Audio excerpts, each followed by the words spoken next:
नमस्कार विद्यार्थी मित्रांनो, मी विनोद नाईक. आपण पाहत आहोत इयत्ता 9वीचा विज्ञान, त्याच्यामध्ये 11वा लेसन, ज्याचं नाव आहे प्रकाशाचे परावर्तन.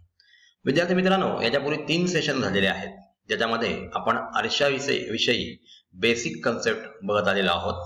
त्याच्यामध्ये आपण बघितला की सपाट आरशावर प्रतिमा कशी तयार होते, बिंदू स्त्रोतापासून प्रतिमा कशी मिळते, किंवा असंख्य बिंदू जर असतील तर त्यांची प्रतिमा त्या पदार्थाच्या उंची एवढीच कशा प्रकारे मिळते, आणि सपाट आरशामध्ये तयार झालेली जी प्रतिमा आहे ती आभासी प्रतिमा आहे, याच्याविषयी सुद्धा आपण आधीच्या सेशन मध्ये जाणून घेतलं.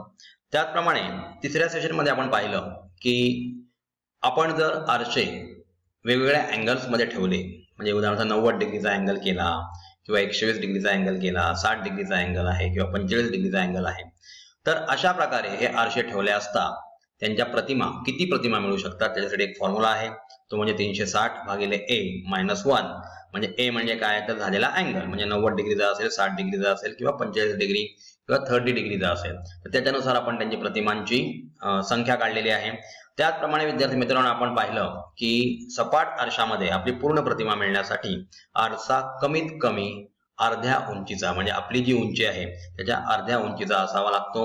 याचं एक्सप्रेशन सुद्धा आपण पाहिलं, म्हणजे आपण सायंटिफिकली ते प्रूव्ह केलेलं आहे की अशा प्रकारे आरसा जर अर्ध्या कमीत कमी उंचीचा असेल तर आणि तरच आपली प्रतिमा व्यवस्थित मिळते, हे आपण जाणून घेतलेलं आहे.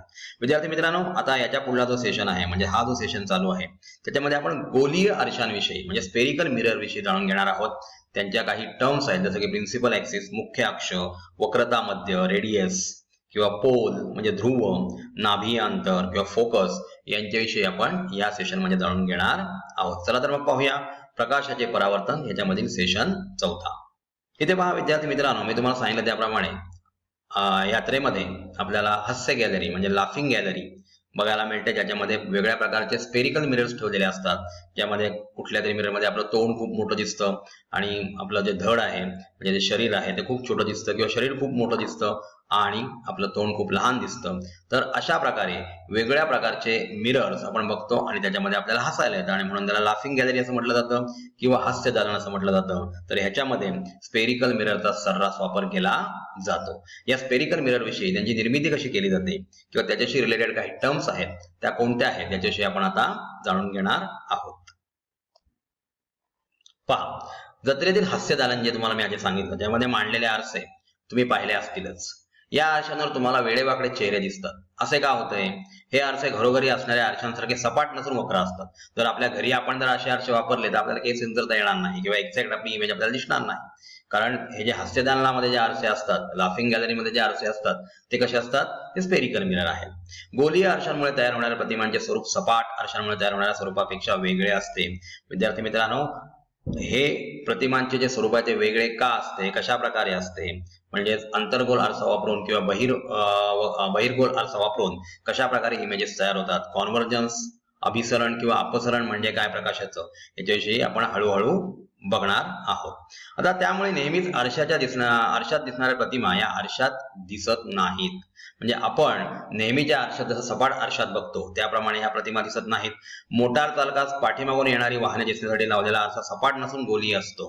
म्हणजे ह्याच्यामध्ये लिहिलेलं असतं बघा, objects in mirror are closer than they appear, म्हणजे हे सपाट आरसे नसून हे गोलीय आरसे असतात. बहिर्वक्र आरसे सुद्धा असू शकतात. मग अशा प्रकारे आपल्याला खूप दूरवरची प्रतिमा दिसू शकते. म्हणजे आपण गाडी चालवताना प्रिकॉशन्स घेत असतो, आपण टर्न मारताना प्रिकॉशन्स घेत असतो, आणि त्याच्यासाठी अशा प्रकारचे वेगवेगळ्या प्रकारचे आरसे आपल्या वाहनांमध्ये लावलेले आपल्याला दिसत असतात. इथे पहा, गोलीय आरसे निर्मिती असा एक स्पियर आहे, आणि बी हा स्पियरचा भाग आहे. तो बी जो भाग आहे तो एक आरसा तयार केलेला आहे. आता या आरशाला आपण आतून जर रजत विलेपित केलं, म्हणजे सिल्वर कलर दिला, तर तो बहिर्वक्र होईल, आणि बाहेरच्या बाजूने त्याला रजत विलेपित केला, म्हणजे बाहेरून जर त्याला आपण थर दिला सिल्वर कलरचा, तर तो आतून इमेज दाखवेल, म्हणून त्याला अंतर्वक्र आरसा म्हणतात. तर हे याच्याशी रिलेटेड काही गोष्टी आहेत. विद्यार्थी मित्रांनो, इथे नीट बघून घ्या की हा गोलीय भागापासून बनवलेला आरसा आहे, आणि म्हणून याच्यात वक्रता मध्य, या गोलाचा जो केंद्रबिंदू आहे ते वक्रता मध्य असणार, आणि जिथून आरसा तयार केला त्याचा मध्यभाग म्हणजे त्याचा पोल असणार. ह्या टर्म्स म्हणजे काय याच्याविषयी आपण आता पुढे जाणून घेणार आहोत. इथे पहा, एक रबरी चेंडू घेऊन तो आकृतीमध्ये दाखवल्याप्रमाणे कापला तर निर्माण होणाऱ्या कोणत्याही एका भागावर दोन प्रकारचे पृष्ठभाग सहज दिसू शकतात, म्हणजे आतला पृष्ठभाग आणि बाहेरचा पृष्ठभाग. आता बघा, गोलीय आरसे सामान्यतः बी भागाप्रमाणे काचेच्या पोकळ गोलातून कापलेले भाग असतात. हा पोकळ गोल हा शब्द लक्षात घ्या, त्याच्यावर तुम्हाला लक्षात येईल की रेडियस म्हणजे काय. त्या पोकळ गोलाचा जो मध्यबिंदू आहे म्हणजे जे सेंटर आहे, जसं आपण वहीवर सर्कल काढतो त्याप्रमाणे ह्या गोलाचा सुद्धा मध्यबिंदू आहे. तिथून सरकमफरन्सवर कोणताही बिंदू जोडला तर त्याची रेडियस होईल. तर अशा प्रकारे त्यांच्या काही टर्म्स आहेत रिलेटेड टू दॅट आणि त्या विचारत असतात तुम्हाला एक्झाम मध्ये, त्याच्यामुळे त्याच्याकडे लक्ष द्यायला हवं. त्याच्या आतील किंवा बाहेरील पृष्ठभागावर चकचकीत पदार्थाचे विलेपन करून गोलीय आरसे तयार करतात. यांच्या आतील किंवा बाहेरील पृष्ठभागावरून प्रकाशाचे परावर्तन होते. म्हणजे आपण आंतरवक्र आरसा वापरतो, जर आंतरवक्र आरसा वापरला तर आतून परावर्तन होणार आणि जर बहिर्वक्र आरसा वापरला तर बाहेरून परावर्तन होणार. यावरून गोलीय आरशांचे दोन प्रकार पडतात. आता हे दोन प्रकार कोणते हे आपण आता या पुढल्या स्लाइड मध्ये बघणार आहोत. इथे पहा विद्यार्थी मित्रांनो, अंतर्गोल आरसा मी तुम्हाला सांगितलं तो बी पार्ट आपण आधीच्या डायग्राम मध्ये बघितलाय, तो काढला. त्याला बाहेरून जर आपण ओपेक केला, बाहेरून बंद केला सिल्वर कलरने, तर आतून त्याच्यावर इमेज तयार होणार आहे, म्हणून याला अंतर्गोल आरसा म्हणजे कॉन्केव्ह मिरर असं म्हटलं जातं. जर गोलाकार पृष्ठभागाचा आतला भाग म्हणजे अंतर्भाग चकचकीत असेल तर त्याला अंतर्वक्र आरसा असं म्हणतात.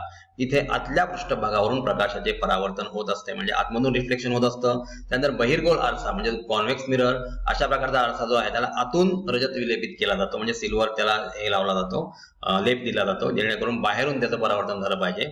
जर गोलाकार पृष्ठभागाचा बाहेरचा भाग म्हणजे बहिर्वक्र भाग चकचकीत असेल तर त्याला बहिर्वक्र आरसा म्हणतात. येथे बाहेरच्या पृष्ठभागावरून प्रकाशाचे परावर्तन होते.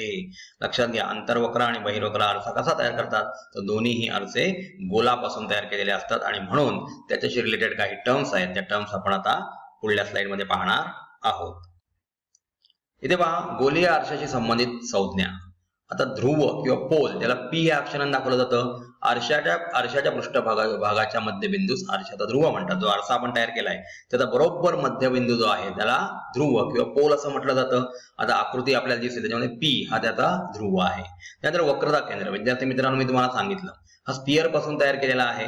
याचा जे सेंटर आहे तो म्हणजे त्या आरशाचा वक्रता मध्य असतो, म्हणजे सेंटर ऑफ कर्वेचर त्याला म्हटलं जातं. आरसा ज्या गोलाचा भाग आहे त्या गोलाच्या केंद्रास वक्रता केंद्र किंवा सेंटर ऑफ कर्वेचर असं म्हटलं जातं आणि जनरली त्याला सी या अक्षराने दाखवलं जातं. इथे पहा विद्यार्थी मित्रांनो, मी तुम्हाला सगळ्या टर्म क्लिअर करतो. सी हा गोलाचा भाग आहे म्हणून त्याला वक्रता मध्य म्हणतात, वक्रता केंद्र. त्याच्यानंतर सी पासून ए म्हणजे सरकमफरन्स वरचं जे अंतर आहे त्याला किंवा सीपी ही वक्रता त्रिज्या झाली, म्हणजेच रेडियस झाली कर्वेचरची.